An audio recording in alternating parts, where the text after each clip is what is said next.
आप देख रहे हैं मेंटी। भारत में हजारों की तादाद में बोलियां हैं, बोली भाषा है, जो आमतौर पर हर जिले में, हर तहसील में लोग अपने अलग अलग लहजे से बोलते हैं। अंग्रेजी जो आज हम लोग लिखते हैं वो अंग्रेजी दरअसल भाषा है, स्क्रिप्ट नहीं है। अंग्रेजी की कोई अपनी स्क्रिप्ट नहीं है। अंग्रेजी भाषा लिखने के लिए जिस स्क्रिप्ट का इस्तेमाल होता है उसे रोमन स्क्रिप्ट कहा जाता है।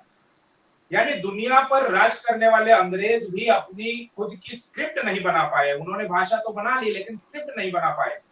लेकिन भारत में हजारों की तादाद में जैसे बोली भाषा है, उसी प्रकार से दर्जनों स्क्रिप्ट भी है। धम्म लिपि, जिसे आज ब्राह्मी लिपि के नाम से जाना जाता है या ब्राह्मी लिपि के नाम से उसका प्रचार किया गया, वो असल में अशोकन स्क्रिप्ट है। अशोका के काल में बनी हुई एक स्क्रिप्ट है। तो इस स्क्रिप्ट पर, इस भाषा पर, भाषावाद पर हम लोग आज चर्चा करने वाले हैं। और हमारे साथ चर्चा करने के लिए कोल्हापुर से हमारे साथ जुड़ी हुई है डॉक्टर विद्या नागावकर मैडम, जो कि आयुर्वेद में एमडी है। उनसे हम सवालात करेंगे। सबसे पहले मैं डॉक्टर विद्या नागावकर मैडम का स्वागत करता हूं और उनका आभार व्यक्त करता हूं कि उन्होंने हमारे लिए समय निकाला। आमतौर पर ये कहा जाता है कि डॉक्टर लोगों के पास समय नहीं होता, लेकिन उन्होंने समाज को जागृत करने के लिए जो हमें समय दिया है उसके लिए फिर एक बार मैं उनका आभार व्यक्त करता हूं। और उनसे सवालों का सिलसिला जो है हम लोग शुरू करते हैं। पहला सवाल ये है कि महाराष्ट्र में 12वीं के एक जो किताब है उसमें ब्राह्मी लिपि के बजाय धम्म लिपि कहा गया था और इस बात को लेकर काफी बवाल भी हुआ। आपकी इसके बारे में क्या राय, क्या कहेंगे आप? पहले तो बहुत बहुत शुक्रिया संकेत जी। देखिए फिर से साकेत आ रहा है मुंह में, क्योंकि साकेत का मुद्दा बहुत ज्यादा ऊपर आ चुका है।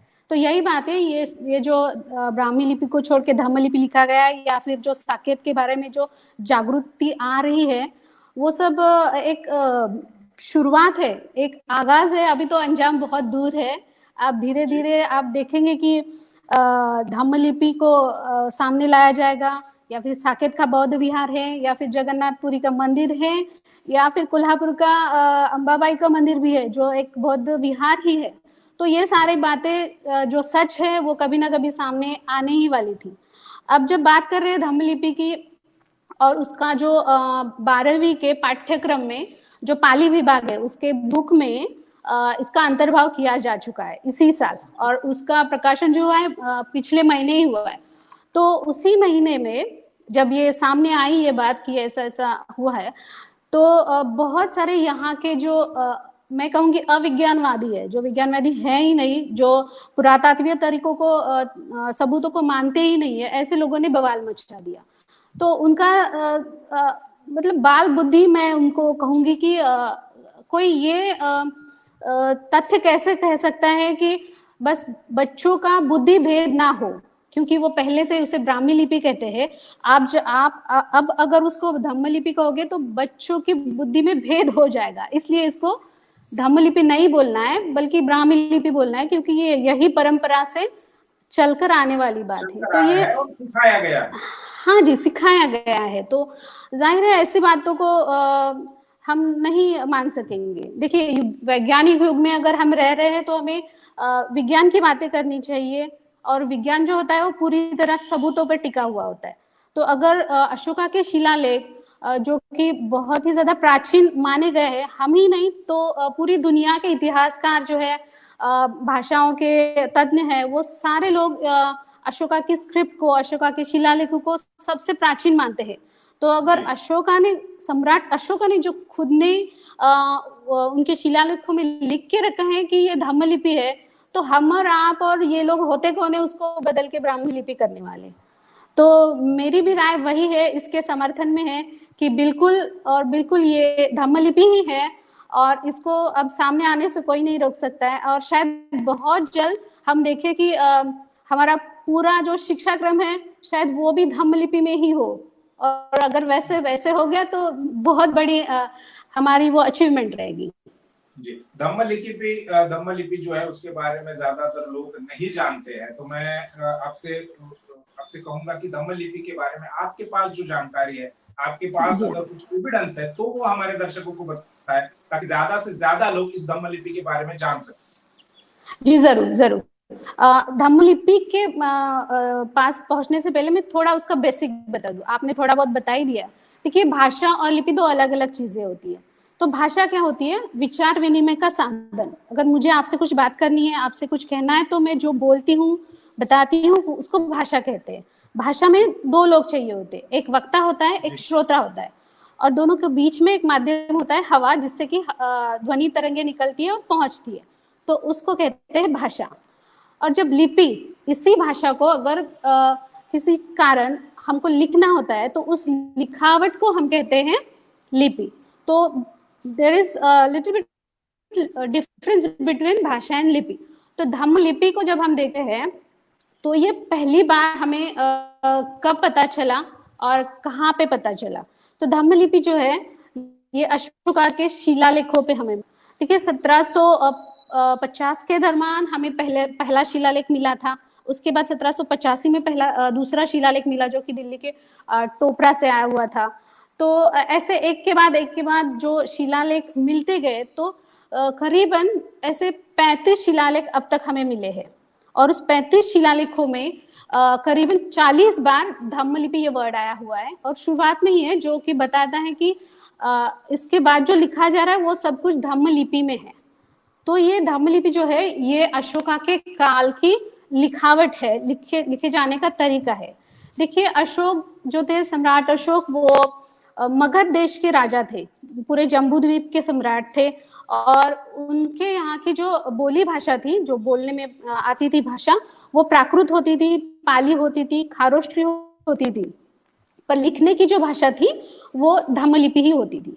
अब जब बताइए, शिलालेखों पे अगर धम्म लिपि को इतना प्रायोरिटी करके विश्व विजेता सम्राट अशोक ने उस पे लिखा होगा कि यह धम्म लिपि में लिखा गया है, तो जाहिर है उस वक्त कई ऐसे लोग होंगे, या फिर मैं तो कहूंगी सारे के सारे लोग जो पढ़े लिखे होते होंगे, तो वो सारे धम्म लिपि को जानते ही होंगे। क्योंकि शिलालेख जो है वो कहाँ पे पाए जाते हैं? तो जम्बूद्वीप के हर एक बाउंड्री करीबन 84,000 स्तंभालेख, शिलालेख लगाए गए थे सम्राट अशोका के द्वारा। और हर एक जगह पे उन्होंने धम्म लिपि के बारे में उल्लेख किया हुआ है। ये जो शिलालेख है, ये कई शिलालेख तो द्विभाषिक भी है, जैसे कि अरमाइक भाषा में भी है, और यूनानी भाषा में भी है। कहीं पे खारोष्ट्री के भी 2 शिलालेख मिले हैं। तो ये धम्म लिपि है। धम्म लिपि को अगर आप लिपि के तौर पे देखोगे, तो इसमें करीबन 47 इसकी वर्णमाला है, जिसमें 9 स्वर भी है और बाकी के व्यंजन भी है। और इसकी एक खास बात मैं आपको बताऊं, जो मुझे पता चली थी, हमारे भारत के जो बहुत बड़े भाषा वैज्ञानिक हैं, इतिहासकार हैं, डॉक्टर राजेंद्र प्रसाद सिंह। तो उनके हिसाब से धम्म लिपि ये आप में बहुत ही ज्यादा परिपूर्ण ऐसी लिपि है, ऐसी लिखावट है। अगर उसके वर्ण देखेंगे, उसके स्वर व्यंजन देखेंगे, और आज के हिंदी भाषा के जो स्वर व्यंजन है, तो उसमें कई बदलाव नहीं लाया जा सका है। कल्पना जो लिखावट की है, वो आज तक वही है। सर तो इतना भी कहते हैं कि ये धम्म लिपि ये जो थी, ये क्लाइमैक्स था उस लिपि का, उसके आगे और उसको संवारने की जरूरत नहीं पड़ी। तो इतनी पूर्ण भाषा जो थी, वो लिपि जो थी, वो धम्म लिपि थी। और इसी वजह से हर जगह पे सम्राट अशोक ने भी उसको उसका मूल्य बताने के लिए हर जगह पे लिखा कि ये जो भी आगे लिखा जा रहा है वो धम्म लिपि में है। तो ये है धम्म लिपि, जी जी हमारी जैसे विरासत। जी, जैसे सम्राट अशोका के जो स्तूप है, जो स्तंभ है, उसकी प्राचीनता है, सम्राट अशोका के शिलालेखों की प्राचीनता है। तो उसी स्तंभों पर या उसी शिलालेखों पर जो लिपि लिखी गई है, जो भाषा लिखी गई है, क्या उससे उसकी भी प्राचीनता सिद्ध नहीं होती?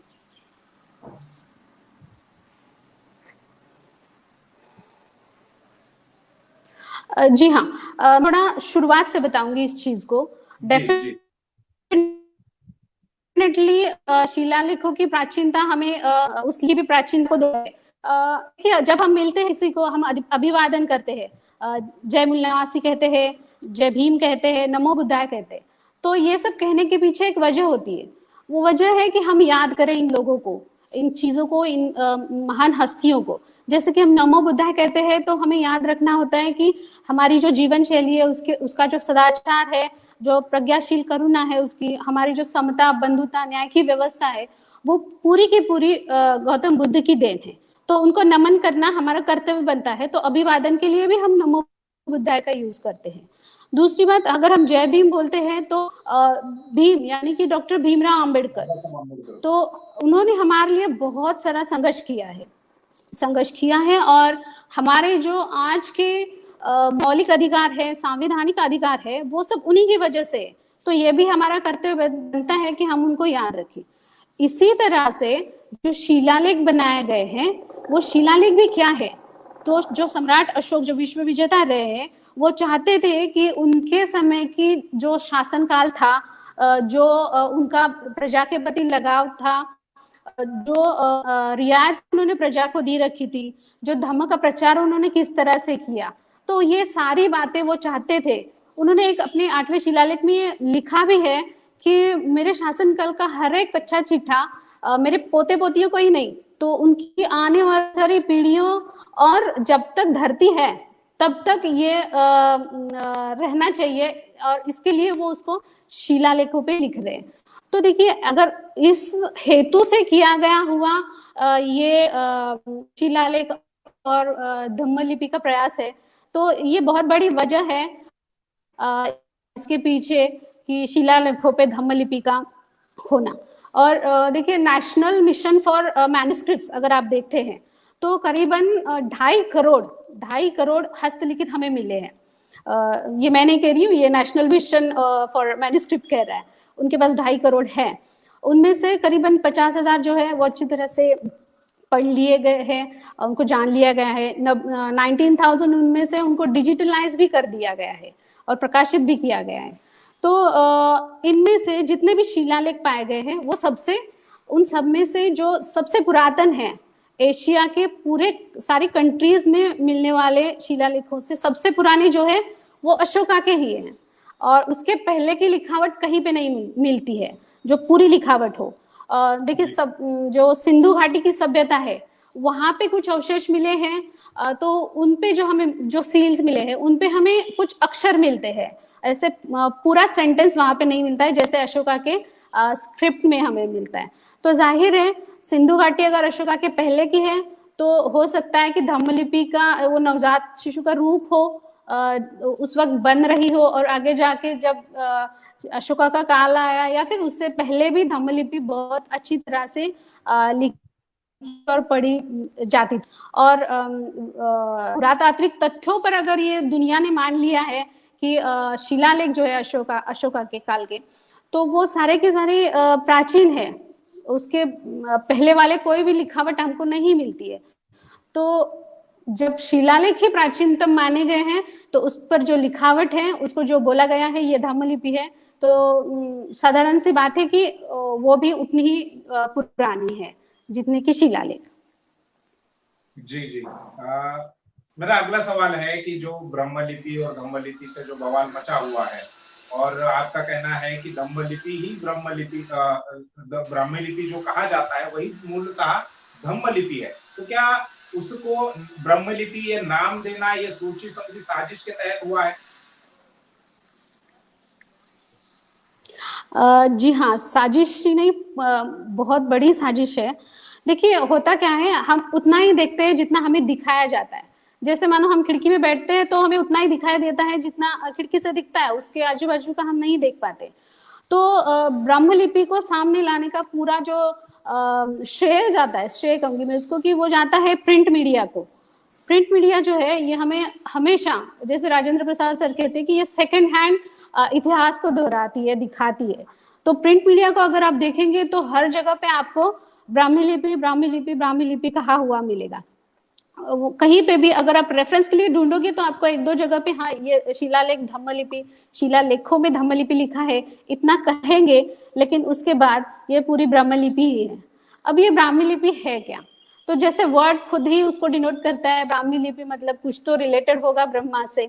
तो जी हाँ, ब्राह्मी लिपि, इसको 13वीं शतक के जो सायणाचार्य है वो लिखते हैं कि ब्राह्मी जो है लिपि वो लिखी गई है ब्रह्मा को, यानी कि ईश्वर को स्तुति स्तुति करने के लिए, उसको प्रेज करने के लिए जो जो भाषा बोली गई है उसको ब्राह्मी लिपि बोलते। ये रेफरेंस बाद में आता है नारद स्मृति में भी। नारद स्मृति में तो यही तक लिखा गया है कि जो जो स्तुति पाठ ब्राह्मणों के मुंह से उच्चारे गए तो उसको ब्राह्मी लिपि कहते हैं। उसके आगे जाकर भी ऋग्वेद में भी कई लोगों का मानना है कि ऋग्वेद में भी ब्राह्मी शब्द मिलता है, और ऋग्वेद बहुत ज्यादा पुराना है तो इसी हिसाब से ब्राह्मी लिपि भी पुरानी हुई। तो देखिए, किसी के कहने से कुछ नहीं होता है, और जिस तरह से ये तीनों बातें बता दी है कि यहाँ पे ब्राह्मी बताया गया है, बोला गया है, तो बेसिक ही गलत है। जो बोला जाता है वो तो भाषा होती है ना, तो इसको ब्राह्मी भाषा कहना चाहिए, ना कि ब्राह्मी लिपि। और जो लिखावट होती है वो लिपि होती है। तो अगर ब्रह्मा के मुंह से निकली हुई ब्राह्मी लिपि है तो क्या ब्रह्मा के मुंह से अक्षर निकले हुए थे?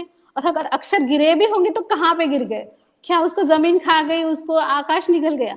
अगर वो गिरे होते तो कहीं तो गिरे होते और आज शायद मिल जाते, पर ऐसे मिलते तो है नहीं। तो जाहिर है ये सब बनावट है, ब्राह्मी ये थोपा हुआ शब्द है। अब देखिए, ये ब्राह्मी लिपि जो वर्ड है ये चलन में कैसे आया, आम लोगों के ध्यान में कैसे आया, इसको कैसे लाया गया? तो जब 1822 में जब जेम्स प्रिंसेप थे, एक अधिकारी थे इलाहाबाद में जो संशोधन कर रहे थे इन हस्तलिखितों पे, स्तंभालेखों पे, उनको बहुत ज्यादा इंटरेस्ट भी था उसमें। तो उस वक्त डॉक्टर विलियम्स की तरफ से भी बहुत सारे जो शिलालेख थे, स्तंभालेख थे, जो मिलते ही जा रहे थे, वो उनके पास पढ़ाई के लिए आ रहे थे। तो शुरुआत के दौर में उन्होंने जेम्स प्रिंसेप ने इसको नाम दिया था इंडिक स्क्रिप्ट, जो इंडस वैली से रिलेटेड है। तो क्योंकि उनको भी उस वक्त पता नहीं था, जो शुरू के दौर में मिले हुए जो स्क्रिप्ट थे, जो शिलालेख थे, उनपे कहीं पे अशोका का नाम नहीं था। पर जो कि जेम्स प्रिंसेप एक इतिहास संशोधक भी थे, वो इतिहास को पढ़ते थे और उन्होंने बौद्ध साहित्य को भी पढ़ा था। तो उन्होंने जाना था कि बौद्ध साहित्य के हिसाब से अशोक एक बहुत बड़े सम्राट रह चुके हैं, उन्होंने क्या क्या काम किए, उन्होंने पशु वैद्य को भी कितना महत्व दिया है। तो ये सारी बातें उनको पता थी, उनका शासनकाल पता था। तो उनको यकीन हो गया था कि ये जो स्क्रिप्टिंग है, ये जो शिलालेख मिलते जा रहे हैं, ये सही तरीके से अशोका के काल के हैं। जब उनको यकीन हो गया था तो उन्होंने उसको जब पहला उनका शिलालेख जो 1785 में जो टोपरा का शिलालेख मिला था, जी हाँ, तो वो शिलालेख उन्होंने जब पढ़ा, उसको प्रकाशित किया, तो उनका पूरा यकीन हो गया उनको कि ये सब अशोकी कालीन ही है। तो उन्होंने उसको नाम दिया अशोकन स्क्रिप्ट। वो धम्मलिपि भी कह सकते थे या फिर कुछ और भी कह सकते थे, लेकिन उनको समझ में आ गया था कि ये पूरा श्रेय अशोका के वजह से है, तो उन्होंने उसको नाम दिया था अशोकन स्क्रिप्ट। लेकिन जब बाद में करीबन 1915 में तो जो है 19वीं शताब्दी के आखिर में जब टेरेन द लिक्योपोरा आए भारत में संशोधन करने के लिए, तो उन्होंने इस लिपि को, उनके पास जो शिलालेख पढ़ने के लिए आए थे, उस लिपि को ब्राह्मी लिपि नाम दे दिया। और उसके जो कारण बताए वो बहुत ही अनरिजनेबल थे, कारण ही थे पर अनरिजनेबल थे। तो जो उन्होंने जो 2-3 उनके लिए कारण दिए हैं, उनमें से एक था ललित विस्तार, जो एक बौद्ध साहित्य का ग्रंथ है। एक्चुअली वो लिखा गया था 3रे-4थे शतक का था, और उसमें 64 अलग अलग लिपियों के बारे में भी बताया गया था, उनके नाम बताए गए थे। तो उनमें से जो पहली लिपि थी, ललित विस्तार में बताई गई पहली लिपि थी, वो थी ब्राह्मी लिपि। उसके बाद खरोष्ठी लिखा था। ऐसे लिखते लिखते 64 जो है लिपियों के बारे में उसमें लिखा था। तो लिक्योपोरा जो है, उन्होंने कहा कि मैंने इसी में से पहले ब्राह्मी को चुना, क्योंकि ब्राह्मी जो लिपि है वो बाएं से दाएं लिखी जाती है, और जो दाएं से बाएं लिखी जाती है उसको खरोष्ठी बोलते हैं। तो ब्राह्मी लिपि का वर्णन और शिलालेखों का वर्णन मिल रहा था, बाएं से दाएं होना, तो इसी वजह से मैंने उसको ब्राह्मी लिपि बोल दिया। दूसरा वो रेफरेंस देते हैं जैन ग्रंथ का, जिसमें एक कहानी भी बताई गई है। जो ऋषभ देव थे, उनकी जो बेटी थी, बम्बी नाम था उनका, तो उसको पढ़ाने के लिए उन्होंने एक लिपि को निर्माण किया ऋषभदेव ने। तो उस लिपि को उन्होंने नाम दिया बम्बी की वजह से, बम्बी हो गया, बम्बी लिपि, जी हाँ, बम्बी लिपि हो गया, फिर बम्बी हुआ, ब्राह्मी हुआ, तो इस तरीके से उसको ब्राह्मी लिपि बोला गया। और जो तीसरी बात जो बहुत ही पुरातन नहीं, जो क्या कहते हैं, आधुनिक काल के जो वैज्ञानिक नहीं कहूंगी, जो विद्वान पंडित लोग हैं, वो मानते हैं कि ऋग्वेद में ब्राह्मी शब्द आया हुआ है, तो इसलिए उसको ब्राह्मी लिपि कहना चाहिए, क्योंकि ये भी पुरातन लिपि है, शिलालेखों पे मिली हुई। तो इस तरह से ब्राह्मी लिपि को जो है वो थोपा गया है। ये कोई ओरिजिनल लिपि तो हो नहीं सकती। देखिए, जब हम ब्राह्मी लिपि के बारे में बात करते हैं और उसको प्राचीन माना जाता है, तो प्राचीन जो ये लोग बोलते हैं कि और भी ज्यादा प्राचीन जो ग्रंथ है, जैसे कि वेद है, वेदों को तो सबसे प्राचीन माना गया है, पर कहीं पे भी हमें वेदों की लिखावट ब्राह्मी लिपि की नहीं मिलती है। वेद कैसे लिखे गए हैं? वेदों की जो लिखावट है वो देवनागरी है। कहते वक्त कहते हैं कि वो वैदिक भाषा है, वैदिक भाषा, वैदिक संस्कृत है, और बोलने वाली संस्कृत अलग होती है, उसको लौकिक संस्कृत कहते हैं। तो वैदिक संस्कृत जो है वो उसकी लिखावट है देवनागरी, और सबसे पुरानी लिपि है ब्राह्मी लिपि। तो अगर ब्रह्मा के मुख से वेद निकलते हैं, ब्रह्मा के मुख से ही लिपि निकलती है, तो जो वेद ब्रह्मा ने बताया है उसकी लिखावट भी तो ब्राह्मी लिपि होनी चाहिए थी, पर ऐसा कुछ, जी हाँ, होनी चाहिए थी, पर ऐसा नहीं है। वो जो सारे संस्कृत के ग्रंथ भी आप देखिए, महाकाव्य देखिए, तो ये सारे किस भाषा में लिखे गए हैं? वो तो संस्कृत में लिखे गए हैं, संस्कृत भाषा के हैं, वैदिक हो या फिर लौकिक हो, लेकिन भाषा तो संस्कृत है, पर लिपि उनकी देवनागरी है। तो अब देखिए, देवनागरी जो है वो नागरी लिपि तो क्या है? वो ओरिजिनली नाग लोगों की लिपि है। नागरी मतलब नाग लोगों की, नाग लोगों ने आगे लाई हुई, निर्माण की हुई लिपि है नागरी लिपि। उसको भी बाद में भाषा में तोड़-फोड़ करके उसको देवनागरी बताया गया। तो जो ओरिजिनल नागों की भाषा है, प्राकृत भाषा, उसकी जो लिखावट है, जिसको उन्होंने नागरी लिपि कहा था, बाद में उसी को देवनागरी लिपि कहा गया। और संस्कृत को लिखने के लिए इसी नागरी लिपि का उपयोग किया गया, जबकि नागरी लिपि एग्जैक्टली उसका जो ओरिजिन बताया जाता है वो है ईसा के बाद के 100-200 साल में आई हुई वो लिपि है। तो संस्कृत जो बहुत पुरानी भाषा है, तो उसके लेख नागरी लिपि जो ईसा के बाद की है, तो इसमें क्यों लिखे गए? देखिए, संस्कृत को ये लोग बोलते हैं कि ये अनेक भाषाओं की जननी है, पूरे सारी भाषाओं की। तो वही मेरा अगला सवाल था, क्योंकि हम लोग भाषा और स्क्रिप्ट पर जब बात कर रहे हैं, तब संस्कृत जो है वो सभी भाषाओं की जननी जिसे कहा जाता है, इसमें कितनी सच्चाई, ये इसमें कितना तथ्य है? जी देखिए, जब हम कहते हैं कि जननी है, तो माँ और बच्चा होता है, तो माँ के जो गुण होते हैं वो माँ बाप के गुण वो बच्चे में आने चाहिए, सही बात है ना कि बच्चे के गुण माँ बाप में। तो जब आप संस्कृत को देखते हैं, आप कहते हैं कि संस्कृत हर एक भाषा की जननी है, जैसे पाली भाषा की भी है, प्राकृत की भी है, खारोष्ठी की भी है, पर इन सारी भाषाओं में कहीं भी संस्कृत का कोई वर्ड नहीं मिलता है। तो अगर ये माँ है तो उसके बच्चे में कुछ तो गुण दिखाई देने चाहिए, तो अगर नहीं दिख रहे हैं तो जाहिर है कि ये इसकी माँ नहीं है। इसका उल्टा अगर आप देखेंगे, प्राकृत देखेंगे या फिर पाली भाषा देखेंगे, खारोष्ठी देखेंगे, तो उनके कई शब्द जो है आपको संस्कृत में मिलते हैं। जी हाँ, संस्कृत में मिलेंगे। उदाहरण अगर आपको देना हो तो? जी बहुत सारे उदाहरण है। देखिए, आप कबीर की वाणी भी देख लीजिए।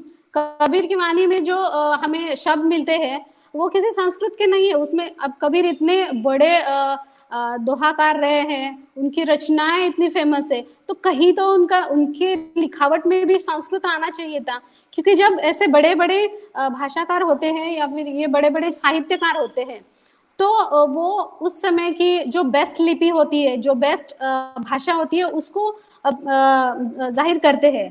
तो कबीर की वाणी में भी कहीं पे भी संस्कृत का जिक्र नहीं मिलता है, या फिर संस्कृत के जो संधि समास है, जैसे आप कबीर का एक दोहा ले लीजिए, पाथर पूजे हरि मिले तो मैं पूजू पहाड़।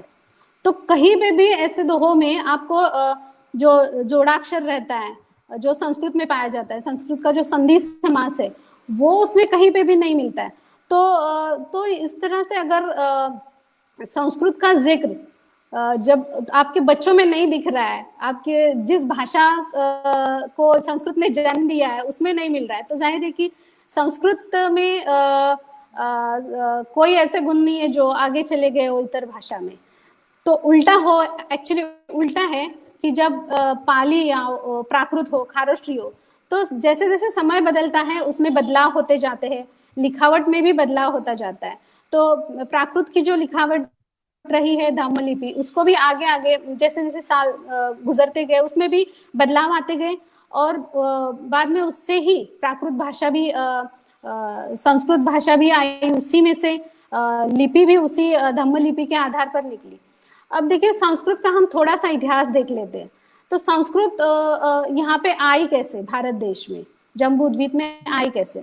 तो साधारण ईसा के बाद 150 सालों में जब ईरान से लोग आते थे व्यापार के लिए जम्बू द्वीप में, भारत में जब आते थे, पश्चिमोत्तर से आते थे, तो उनको यहाँ की प्राकृत भाषा समझ में नहीं आती थी, और प्राकृत भाषा बोलने वालों को उनकी पर्शियन भाषा समझ में नहीं आती थी। तो ये संस्कृत जो है ये एक बीजिंग टाइप की भाषा है। बीजिंग मतलब कि जब दो अलग अलग कल्चर्स एक साथ आते हैं, आदान प्रदान, हाँ आदान प्रदान करने के लिए आते हैं, व्यापार के लिए आते हैं, तो वो एक नई अपनी खुद की एक भाषा बना लेते हैं जिससे वो एक दूसरे को समझ सके। तो संस्कृत ये इसी टाइप की भाषा है जो बनी पर्शियन और प्राकृत भाषा के मिलाप से बनी गई। और उस वक्त उस दौरान यहाँ पे भारत में लिखावट जो थी वो नागरी लिपि की थी, इसीलिए संस्कृत के जो सारे ग्रंथ हैं आप देखेंगे वो भी किस लिपि में है, तो नागरी लिपि में, ना कि ब्रह्म लिपि में। तो जाहिर है कि संस्कृत का जो भी लिखा गया है वो पूरी तरह ईसा के बाद में लिखा गया है, ना कि मौर्य काल में या फिर उसके पहले भी। अब देखिए वेदों में, वेद जो बहुत ही पुराने माने जाते हैं, तो वेदों के ऊपर भी अब बहुत बड़ा प्रश्न चिन्ह आ गया है इन्हीं शिलालेखों की वजह से। तो जब आप शिलालेख को पढ़ते हैं तो जो शुरुआती दौर के शिलालेख है उनमें कहीं भी दास या दस्यु का नामोल्लेख नहीं मिलता है। तो ये दास होता क्या है? वही दास जो वेद में बताया गया है कि आर्य और दास्यों का संघर्ष, जिसके बारे में ऋग्वेद में भी लिखा है और बाकी वेदों में भी लिखा है। तो ये जो दास दस्यु शब्द है, ये दास का ओरिजिनल मतलब ये एक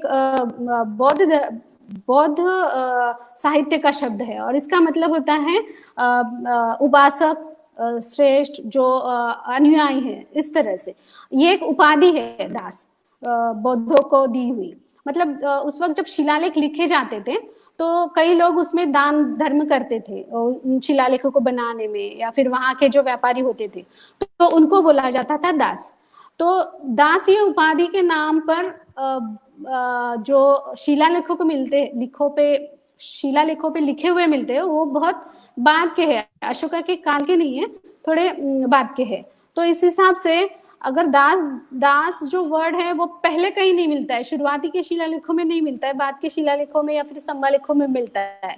तो जाहिर है कि ये जो दास यहाँ पे हमें मिलता है और जो वेदों का दास है ये एक ही है। तो वेद का जो काल है वो पुराना नहीं है, वो यही है, ईसा के बाद का है। तो इससे भी वेद के ऊपर बहुत सारी शंकास्पद नजरें लग जाती है कि वेद वाकई में किसी ब्रह्मा के मुंह से गिरे हुए हैं, पड़े हुए हैं, या फिर उसे बाद में लिखा गया है, थोपा गया है। यही बात है जी। संस्कृत के कुछ शब्द जो है वो लैटिन जो भाषा है उससे भी मिलते जुलते हैं, ऐसा भी मैंने कहीं पढ़ा था। जी हाँ, जी हाँ। तो ये तमाम बातें हैं डॉक्टर विद्या नागावकर मैडम को हम लोग मैं और एक थोड़ी सी बात जी एक बात इसमें ऐड करना चाहूंगी। देखिए जब आप ये शिलालेख पढ़ते हैं तो बहुत सारी बातें सामने आती है, और एक सामान्य बात है, चोरी करनी है पर उसकी कुछ सीमाएं, कुछ मर्यादा है कि नहीं। मतलब लिमिटलेस चोरियां हो चुकी है, और ये सब सारी चोरियां जो है ये शिलालेख और ये जो बौद्ध विरासत के अवशेष हमें मिलते जा रहे हैं उनसे ये सामने आती जा रही है। देखिए जो 8वां शिलालेख हमें मिला हुआ था उसमें सम्राट अशोक ने लिखवाया है कि वो जब 20 साल राजा बनने के 20 साल बाद जब वो बोध गया गए थे, तो वहां पे उन्हें मिलते थे बमन और शमन लोग मिलते थे, और वो उनको जानना चाहते थे, वो उनको उनसे वार्तालाप किया करते थे, और उन्हें चिंता थी कि ये बमन और शमन को कैसे एक साथ में लाया जाए। तो ये बमन और शमन क्या है? बमन और शमन ये दो संघ है, दो दार्शनिक प्रकार है बौद्ध दर्शन के दो अलग अलग तत्वज्ञान के प्रकार है, जिसे जो महासंघिक है उसको बमन कहा जाता है, और जो थेरवादी है उसको समन कहा जाता है। तो मैगस्थनीज ने भी अपने इंडिका में लिख के रखा है कि जो बमन है उसको उसने ब्राह्मण लिखा है, और जो समन है उसको सरमन लिखा है।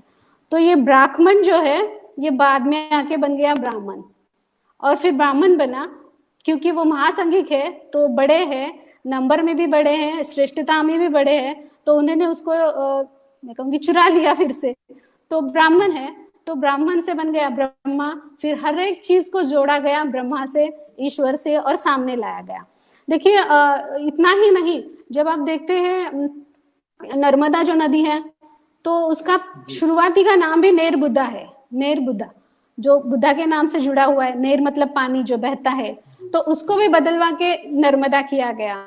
और जैसे कि सरयू बनाया गया घाघरा नदी को, कालिंदी नदी बनाया गया हमारी यमुना नदी को, और ऐसे बहुत सारी चीजें हैं जिनको चोरी किया गया, उनके नाम बदले गए, उनके लेबल बदले गए, और उनको सामने रखा गया।